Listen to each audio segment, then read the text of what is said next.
Hi everyone, my name is Jenny and welcome back to my creative space. In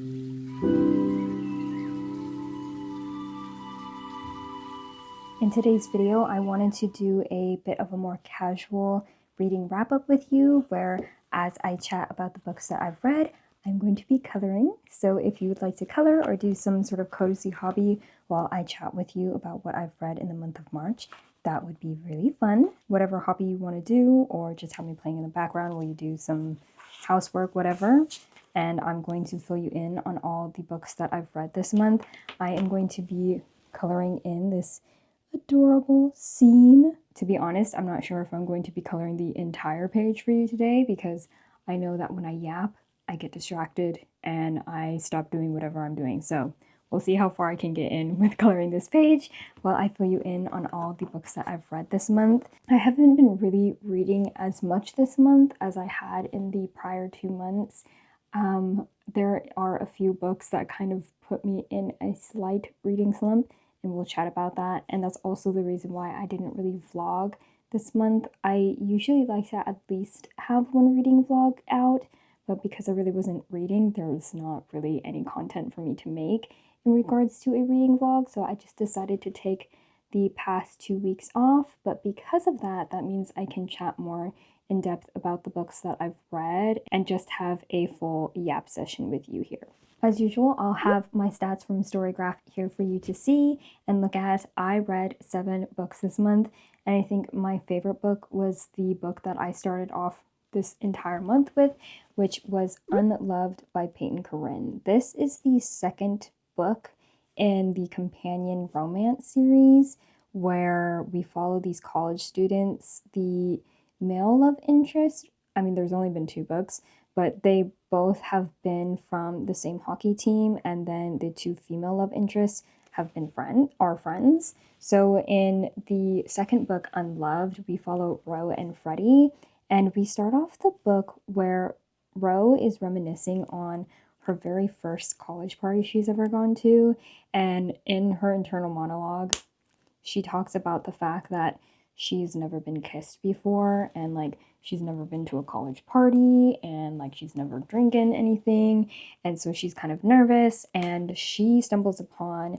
this guy who she thinks is very attractive, and she's like, I'm going to work up the courage to have this man kiss me. And so they kind of have a little thing going on at the party. He gives her something to drink, and she's like, oh, he is very attractive, and they do end up kissing. And for some reason or another, they decide to like meet up outside, and he's like, wait, something's like come up, I will be with you in a second, and then he just never shows.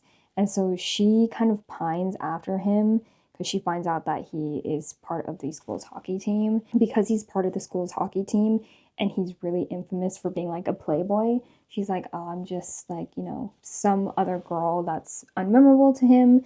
And that's kind of like how they first meet. But she believes that Freddie doesn't remember her. And in the present timeline, we are shown where she's becoming a doctor, I believe, and she is going through her last year of schooling for her undergrad, but she's part of, for her program that she's in, she is part of like the tutoring of the students for, I think, I don't know if it's just specifically the chemistry department or like just in general she tutors, but one of her current boyfriend's friends is passing her a new student because he's like, I can't handle working with this student. He's like very unintelligent, very dumb, and I don't like working with him. She finds out that it's that Freddie guy from the party her freshman year, and she's like, oh my god, it's the guy that I've had my first kiss with, this guy that I've been pining after. And she's like, this is a sick, cruel joke. I cannot work with him, right? Like, I think there would be a conflict of interest. She has a boyfriend now, and like her boyfriend knows about her crush with this Freddie guy. So he's like, oh, come on, bro. Like, you can't handle being a professional. You can't work with this guy. Like, are you gonna let him get in your pants? Blah, blah, blah. And it's just like, ugh, what a guy. That guy. I don't like him. I can't even remember his name. That's how much he pissed me off. I was like, every single time he came up on page, I was like, ugh. But the setup is really nice because she does end up becoming Freddie's tutor. And there are certain people in Freddie's life who are like, you don't need to have a college degree because a professional hockey team has already set their eyes on him and wants him to sign a contract. But for him personally, he wants to graduate from college because he is diagnosed with dyslexia, dyscalculia, and he also has ADHD. He has something just like within himself that he wants to prove. And he's like, I am going to do the best that I can to show people who kind of doubted him his entire life that he can be somebody who's serious, who is intelligent, despite all of like these preconceived notions of him, because like he kind of sleeps around, which isn't necessarily like an issue that he sees, but you know, obviously the people in this department that is supposed to be aiding him in his educational journey are really judging him for that. They're like, you're just a slutty playboy and like who cares about your grades, right? But he cares. And so Ro can see that and she ends up being like, okay, I know that you have dyslexia, I know that you have dyscalculia, and here are all the resources that your prior tutors neglected to give you, and I will be there for you and help you like actually succeed in your classes. But yeah, long story short, it's basically like a tutory romance. Is that the term? To me, this one was more of a slow burn. I think in the end, I gave it like a 4.5. It wasn't quite a 5 star for me, and I think because it ran a bit long, there were certain parts where the storyline kind of dragged a smidge, but I still think that the development of the romance was done really well, and I really enjoyed how the two main characters treated one another. And I think, especially in the realm of representation for somebody who has dyslexia, as someone who has dyslexia myself, like getting to see Ro treat Freddie in a way that doesn't take away his like agency, and like she gives him a lot of support and affirmation about his abilities as a student. And like, just because you struggle because you know other people lacked the ability to assist you, that doesn't take away from who you are as a person, but also just like in general in the education system, like there's resources for you, and the fact that the people who should have been assisting you, like, I don't know, use that against you is really terrible. And I really like the way Ro stood up for Freddie and just how kind and supportive they were of each other. I will say, in regards to Peyton Corinne's romances, there are some heavier topics that come about in this one. In the first one as well, our one of our main characters deals with like PTSD and in like absentee parents, and in this one, Ro is kind of in a very abusive relationship. Um, Not physically abusive, but verbally and just like emotionally abusive, which was very, I don't know if disheartening is the right word, but it was a lot sometimes to like see the way this man was treating her. And then also with our main character, Freddie, he is dealing with this power imbalance relationship that he had with somebody prior to like being with Ro. And for me, to be honest, like power imbalances in relationships like that and things that like lean on the end of grooming is very much a trigger for me. So I think those parts of the story were a little bit hard for me to read and made me quite uncomfortable. But I think the way that the situation was handled later on in the book, when there is some sort of resolve around it, I think was handled well, and I appreciated the discussion around that and like the eventual support that our main character Freddie received regarding that situation, I think it was well done. So I definitely recommend reading this one, but do check out trigger warnings just in general for the series because there are topics that are heavier. But I think Peyton Corinne really excels in regards to building up characters and making the relationships really believable. And the second book that I read this month was The Undocumented Americans by Carla Cornejo Villavicencia. This book I read via audio, and the author, Carla, actually reads the audio, which I really appreciated because the story is basically, well, it's nonfiction, so it's not necessarily a story, but the book is the author's interviews with undocumented Americans and their experience in America and, you know, what they have to do to survive in a country that doesn't necessarily treat them as human and treats them as less than. Carla shares their own experiences within here, but we also get to see the interviews that Carla does with the people that she has like within the neighborhood or she's like heard about from like a friend or whatever. And in the author's note, I think I'll post it here so that you can see as well.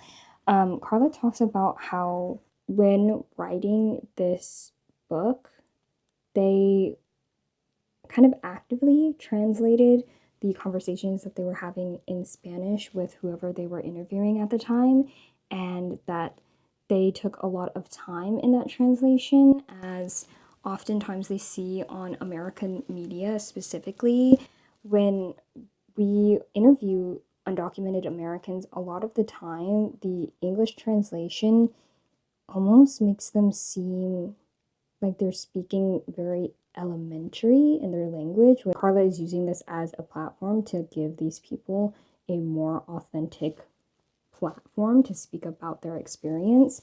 There were a lot of hard things being discussed in this, and unfortunately it is a reality that undocumented Americans experience, but getting to see it from their perspective made it more heart-wrenching to read about because it's like, these are just normal everyday people, and to see how the system has abused them and uses them in certain situations that like corporations and things don't want to put themselves into because they, I don't know, value their life more than these people who are seen as like almost invisible people within our country. It was just very hard to read, but I think it was a very enriching read, if that makes sense. I really highly recommend it. It is quite a quick one, although I think the audio narration is almost 5 hours. It took me a little bit longer to read than 5 hours, but I really appreciate this one. I know Carla has another book. I think it's called Catalina. It's a book with an eyeball on there. I'm very interested in reading that one. I'm not sure if it's nonfiction as well or if it's a fiction book. I do appreciate the way the author gave platform to the people who I think oftentimes are misrepresented in our media. The third book that I read this month was Hungerstone by Kat Dunn. I've never read anything from Kat Dunn before. I think they have a book called like Bitter Thorns, something like that. I'm not sure what that one's about. Just based off of the cover, it's giving gothic vibes, and Hungerstone is a gothic Carmilla retelling. I will preface this with saying that I've never read Carmilla before. So what I was expecting was like lesbian vampire energy because that's really all that I know about Carmilla. I think this wasn't as vampiric in like the traditional idea of vampiric that I was expecting. I think the vampirism is more so about like the hunger and the desire for like more in life kind of thing. So in this book, we're following our main character who is hosting this hunt for her husband and his friends at this like crumbling estate that they've inherited. And they're very rich, very well off, but her husband's an asshole. And she like suspects her husband is having dalliances behind her back, but there is this big secret that she is keeping of her husband's that is kind of keeping them together. And at this point, she is kind of questioning her life. She's wondering, like, are the desires that she has for something more in her life something that is achievable, or is she going to just be stuck in her misery with her shitty husband for the end of time? And when they travel to this estate, she runs into Carmilla and she's like, this is strange. I think I've seen this woman before in my dreams. And Carmilla is this inciting event for our main character to start questioning what are her desires in life, and is she getting those desires being, you know, with this man, this very terrible man. And things kind of ensue there. I have a hard time rating this one because the first part of the book was very slow. I think I should have anticipated that because usually Gothic stories in general are quite slow paced. Like, there's not much happening. It's more so setting the scene and getting you very cemented in where you are. And like, that's definitely what happens in part one. There was like a lot of repetition about how terrible her husband was, though. And I was like, yeah, I get it. Like, you don't need to tell me that he's shitty like 3 times over.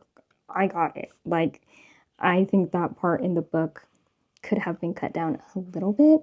But I think Kat Dunn's writing, they set up atmosphere so well. Like, I felt like I was in this crumbling, decrepit manor, and it was just so lush and vivid. And the scenes with Carmilla, like, she seems so much bigger than just like this strange woman. Like, she carried so much energy just in the story in general. I also didn't say the main character's name. Her name is Lenore. She, as our main character, having this kind of wishy-washy, I'm unsure of where I want to go in life. Like, I think at times I was a little bit frustrated. Like, come on, girl, what are we doing? Why are we crying about this horrible man when you clearly hold a lot of power in the position that you're in? But then we got to the second half. The second half of the story got a little unhinged.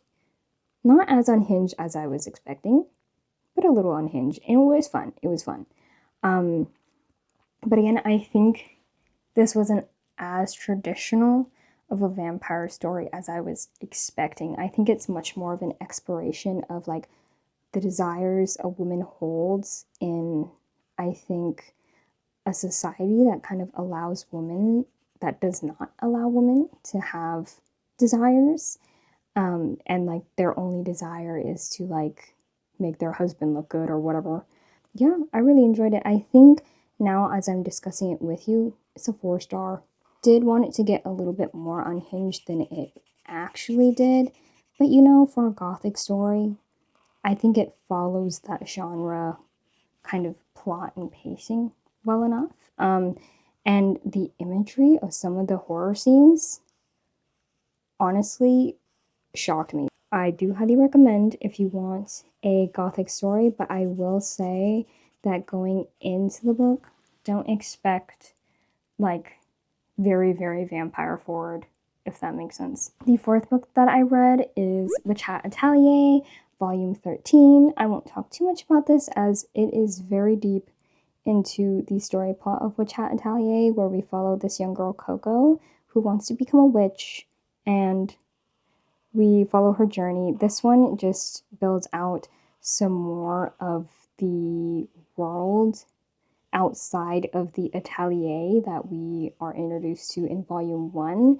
And the way the politics are building out in this volume was so interesting to me. I really think that my expectation of Witch Hat Atelier was going to be this really fun fantasy slice of life kind of story, but the very first inciting event in the first chapter from my knowledge. Yeah, it was the first chapter. I think that this story leans so much more dark than I was expecting. Like, maybe because the protagonist is quite young, I was thinking that it was going to be light and silly, but they deal with a lot of questions regarding like morality, about power, about politics, about like what responsibility do we have when we have the knowledge of power, and like what do we do with that knowledge? Do we sit on our hands and like allow suffering to happen? Do we fit with the status quo, or are we here to change the system? And I think those conversations in the book are done so well, and it's so interesting and compelling. And the dynamic between characters and like the character growth that we see from not only our main character but a lot of the side characters as well, it's just such a compelling story, and I wasn't expecting to be so enthralled with the politics in this one. Um, I'm just so excited for the next volume to be translated so I can get my little hands on him.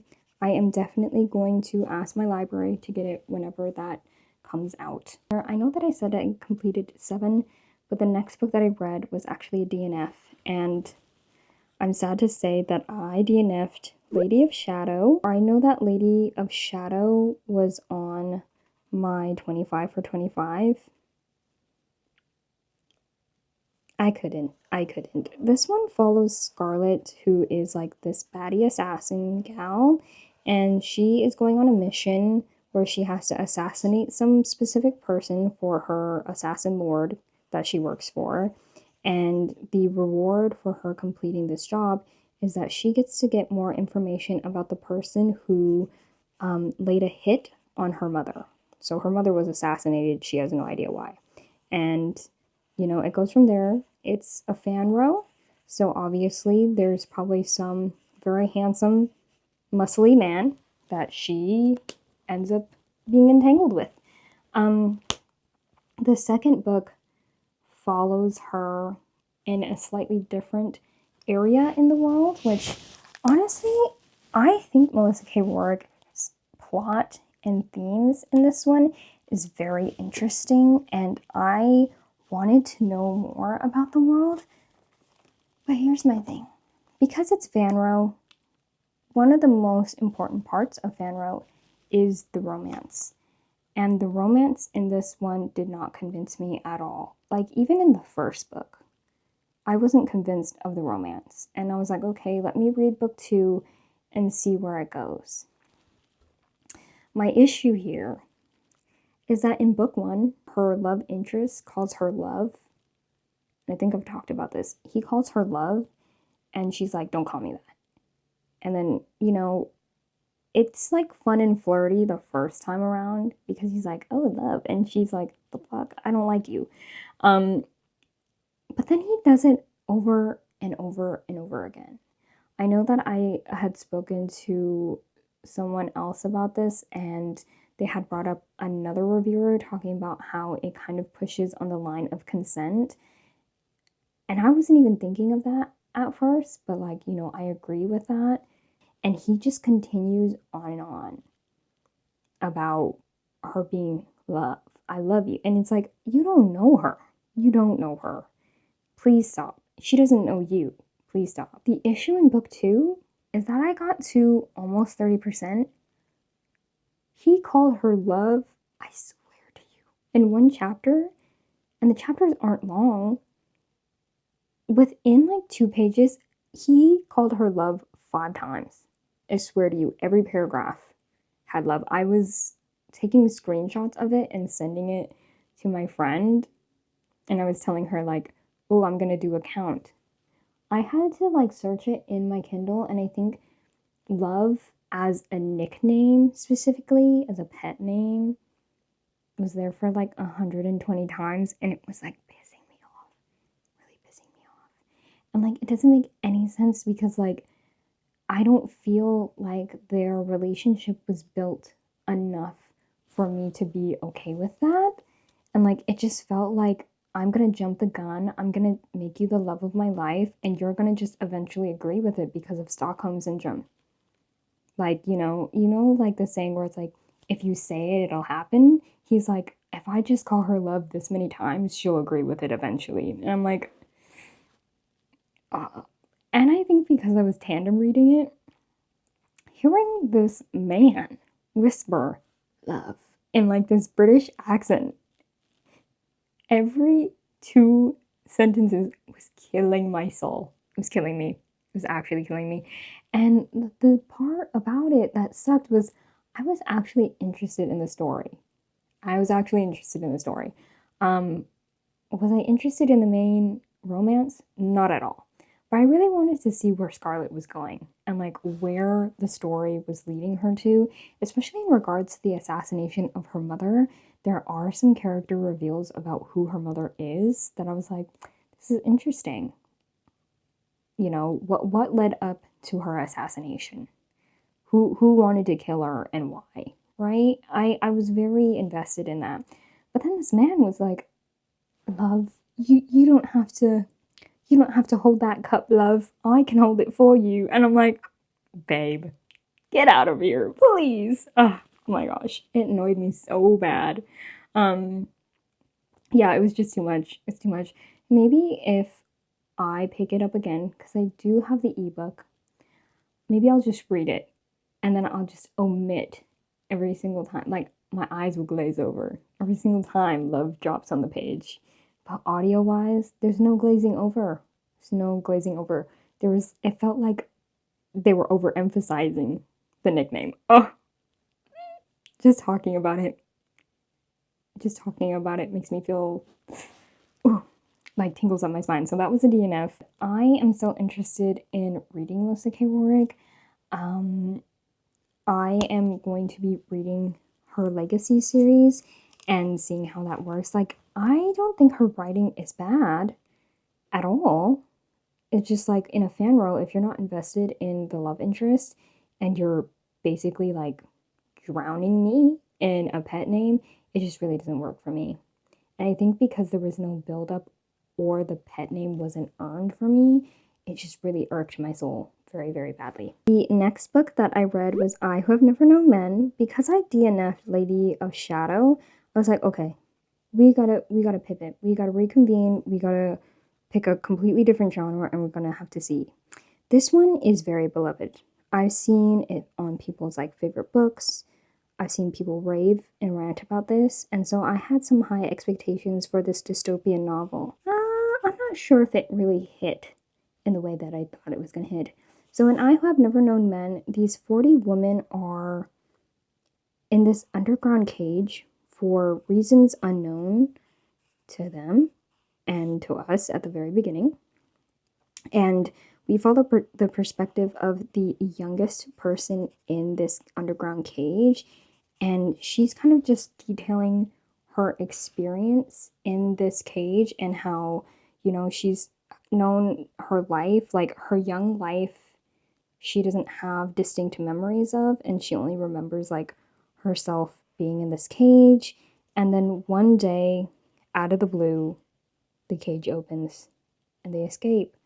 Um, and that's like the basis of the story. It's quite a short read, but given the title, I Who Have Never Known Men, I feel like that statement is untrue. And I don't think this is a spoiler, but you know, do be warned, this could be spoilery. If you don't want to know a single thing about this book, you can skip ahead. Once this book cover is gone, then it'll be non-spoiler. But one, in the cage, the people who are watching them are men. I know that the idea of I Who Have Never Known Men is more so in like emotional and in slightly more intimate way, but I just assumed that like she'd never seen a man in her life, like at all. But then in the first like few pages, she talks about this guard who is giving them food, and it's a guy. I was like, oh, okay. I mean, given they don't really talk to her, but like, okay, sure. I mean, I Who Have Never Known Men, it could be a linguistics thing, you know? What I think is never know could be different from what the author is discussing. But then also, I think the way the other women treat her in the cage is just very influenced by man kind of thing, where she is like, I'm dilly dallying, this is my life, this is what life has been, and she's okay with it. And like these women are like, oh, poor her. Like, we never know her name, right? It's like, poor this young girl, she'll never know the love of a man. And she's like, what are you talking about? What is the love of a man? And they're like, you don't know, so we're not going to tell you about like sex and stuff. And she's like upset about it because she's like, well, what am I missing in life? What is so good about men that I am missing that you want to hold on to and keep a secret? And like the way that they treat her is so influenced by their experience with men prior to being in these cages that is just like, I don't know if I, who have never known men, is a right statement. Because in a way, in a sense, these women are letting you know what a man is like, in a way. And there is a moment later on in the book where they talk about how, like, because they're all women, they start having like relationships with one another. Some of them do. And they almost kind of like demean the idea like that the relationships between women aren't as powerful and as like important as like relationships that these people have had with like their husbands or their lovers or whatever. And I was just like, I'm not sure about that, but okay. And the reason why I struggle with this is because I think this book has merit. Like, I think that in reading this book, you can have very thoughtful discussions about it. Like, maybe there was something about this book that the author was trying to get at. And because of my DNF, I was so smooth brain at that point that I was not critically thinking. But I don't know. Also, it could be in terms of translation, but I think the writing was really bland, a little too bland for me to be that interested and invested in our main character's perspective. Like, it just felt so one note, a lot of the story, and I just wasn't there. I wasn't getting what people were kind of screaming, crying, and throwing up about. Like, feel afraid that I'm missing something. And even in talking about my feelings about it in this video now, I feel like, am I just a dummy? Was I really not reading what everybody else was reading? Or like, am I just really, not critically thinking about it? I don't know. I just felt kind of meh about it. So I think on discussion, it would be like a 3-star. I do see the merit and I understand why people could potentially have this like as a favorite, but it just wasn't something that evoked that much emotion in me. I wish that I loved this. I wish it was something that changed my life, but it was okay. It wasn't something that I would be like, everybody and their mom needs to pick it up. I am interested in seeing other people's thoughts about it. I had gone on to Goodreads and Storygraph to see people's opinions on it, and I saw quite a few people who had similar experiences as I did, where they're kind of middle of the road. And so that was kind of validating to me.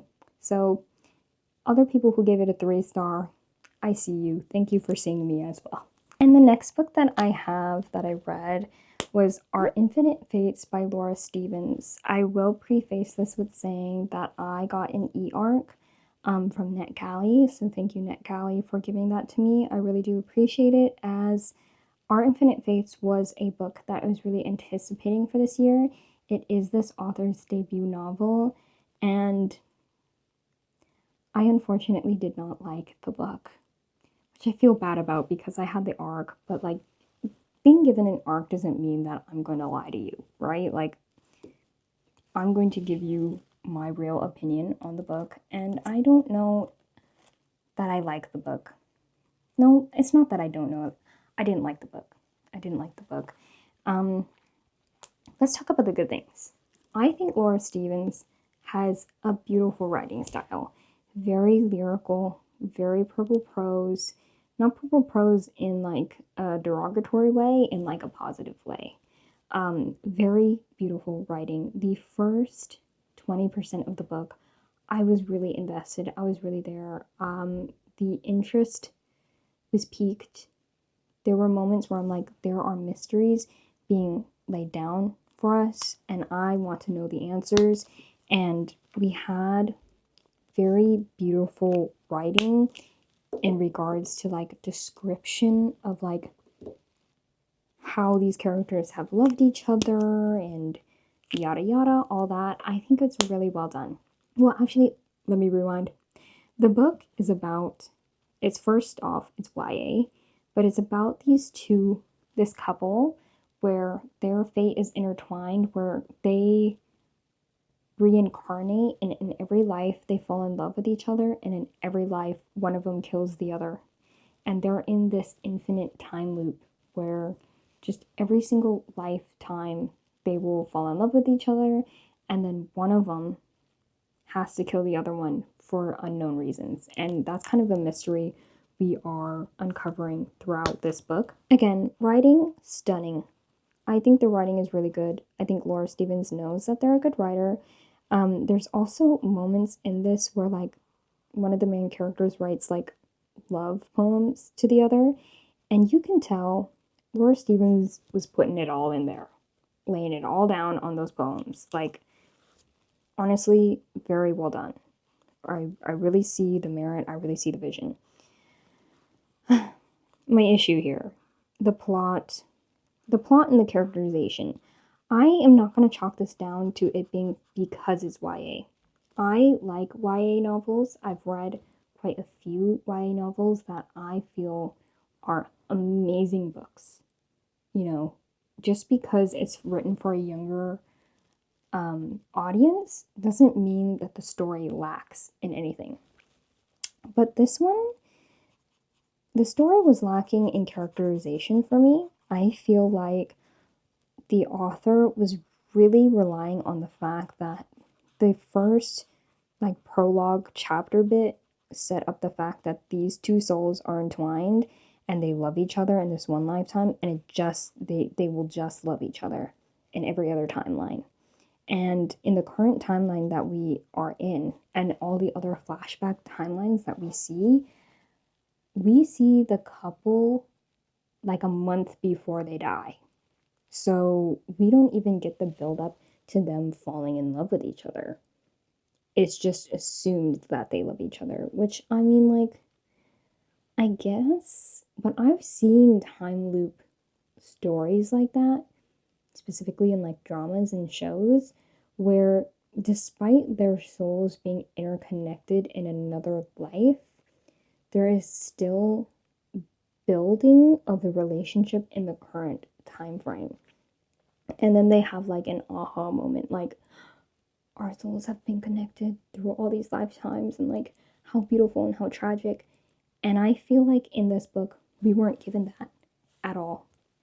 We were just told. Like, I was never once convinced of their love, specifically in the first timeline or the present timeline. I just wasn't seeing it.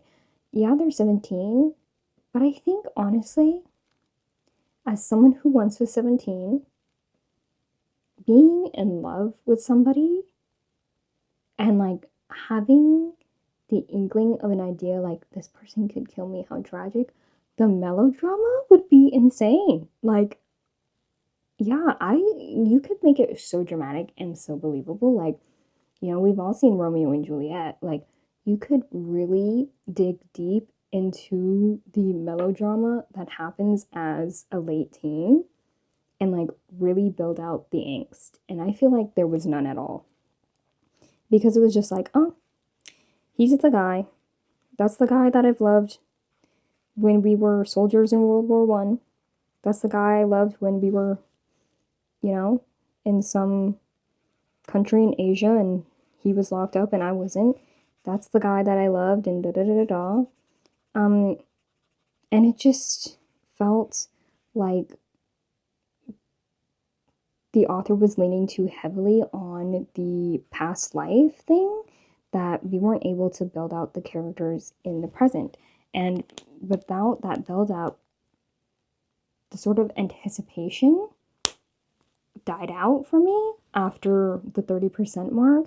And I think when we were getting to something really interesting, or like a character build or relationship build, we would jump to like a random ass time frame in the past. And like it would be like one chapter, like a throw off chapter, and then all of a sudden we're back in the present.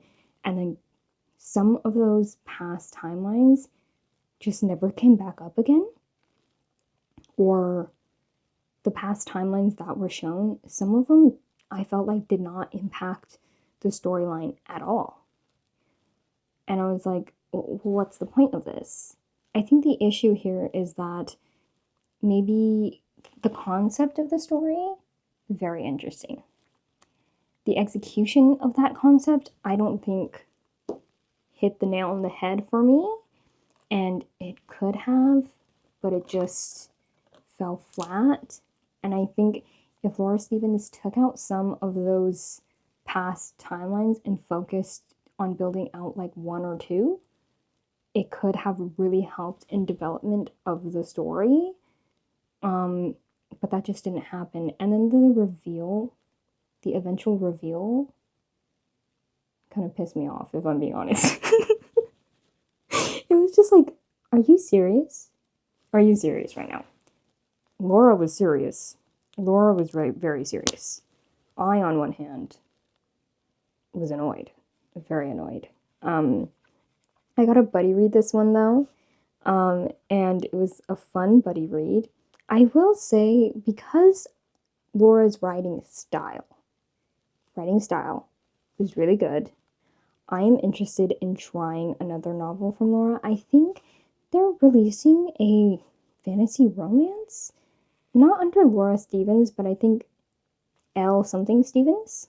I'll have to look it up, and I'll put a picture of it here for you. I can't think of the name currently, but I think it's a fanro, so it's adult, and so maybe that one is built out a little bit better. Again, because they have such good writing, I'm like, surely somebody in your pub house can help you sit down and like just flesh out the story that is being told a little bit better. Because the writing is there, the atmosphere is built well, but there's too much telling me and not using the skill that the author clearly has to build out the characters, which is kind of a shame, to be honest. But yeah, that one, if I'm being really harsh, I would give it a 2-star. Because just plot-wise, it just wasn't there. I do appreciate that the book was queer normative. In certain timelines, they were a queer couple in several timelines, which was nice. Like, how boring would it be to reincarnate and be a straight couple every single time?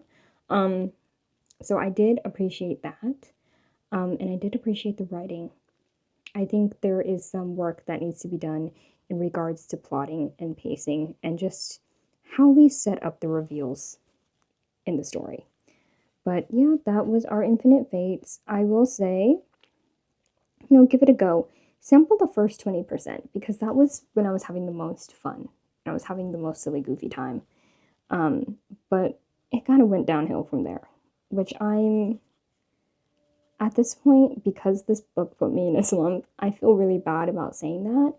But I'm not discouraging you from picking up their book, period. I think, again, Laura Stevens has a lot of potential. I really see a really great author in the making here.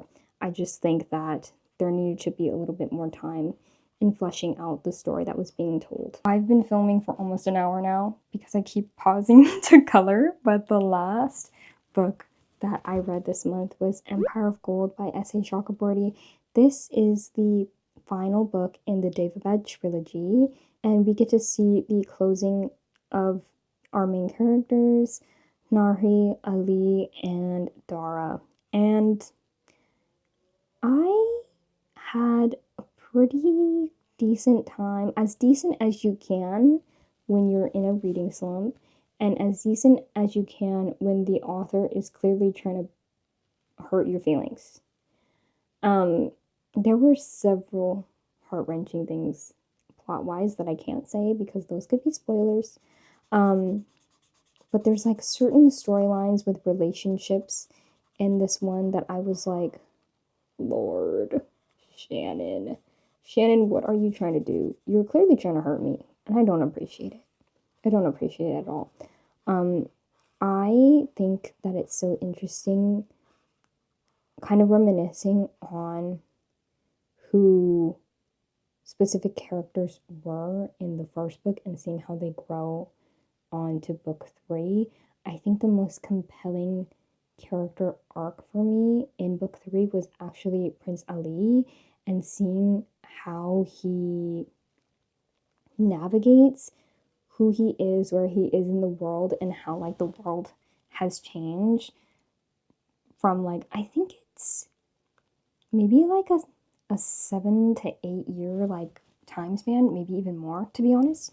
And getting to see like who he is on book 1 and who he has become in book 2.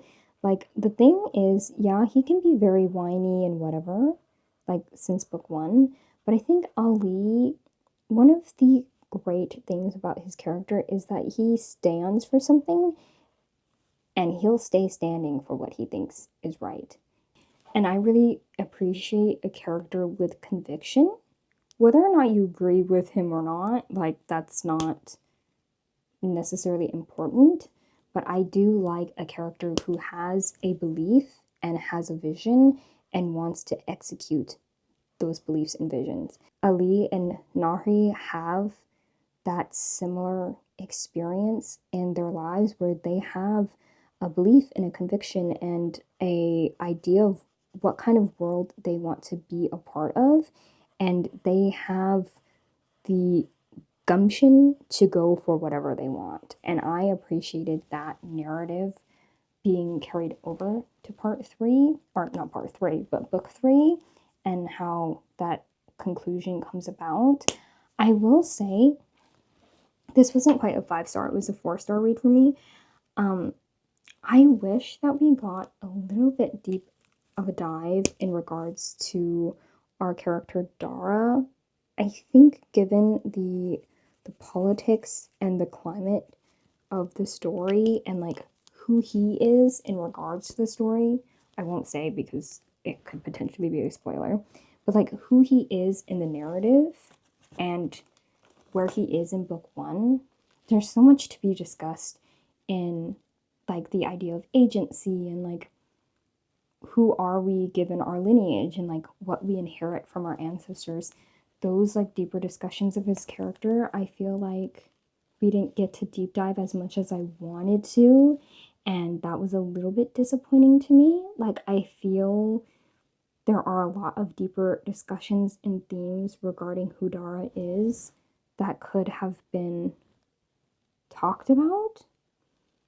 And I think that book 3 was kind of lacking in that department, but I still had a good time. I really enjoyed the book and the discussions that we were having, and like just getting to be back with characters that I enjoyed reading from, especially given that I was feeling slumpy. I think it was a good idea to go back to a world that I know and characters that I know and getting to see the conclusion of their story. I'm really excited to read the novella River of Silver and getting to just see little snippets and nuggets of our characters' lives. And I'm very glad that I finally finished and completed the book and got to, see where Nari, Dara, and Ali and some of the side characters as well. I really loved their dynamic and the getting to see their character development as well was so interesting. But those were the books that I read in March. Because I'm not feeling fully in the reading mood, I think the shift here for this coming month of April, I'm gonna do more of a mood read for this coming month. I will say I have a few carryovers, and the carryovers are Reign of Shadow and Ending by Melissa K. Rorick. I just read 2 chapters yesterday because I'm buddy reading it with a few of my friends. That is going to be a carryover for April. I did start the Dragonbone Chair. I sampled a chapter as well of that a few days ago, and I'm going to be carrying that over for the month of April. And then also An Ember in the Ashes by Sabaa Tahir. I'm doing a reread because I think rereading a book that I loved and is a favorite could really boost my morale around my reading this month. So that is the plan there. I don't have any official TBR. I will show you how much I got colored because I was just yapping it up. Not too much colored. That's what's going on there. I spent most of the time coloring the sky, if I'm being honest. But I hope you enjoyed this wrap up and the more casual setup that I had this month. I hope that you had a better reading month than I did because honestly, struggling for some motivation, if I'm going to be honest. But if you've made it this far and don't have anything else to say, let's put a little dog emoji in the comments for our little friend here. That would be really cute. I love to see that. And if you have anything you'd like to tell me in the comments in regards to your reading this month of March, I would love to read it as well. But with that, I'm going to get going. I hope you enjoyed this video. Thank you for watching, and I will see you in the next one. Bye!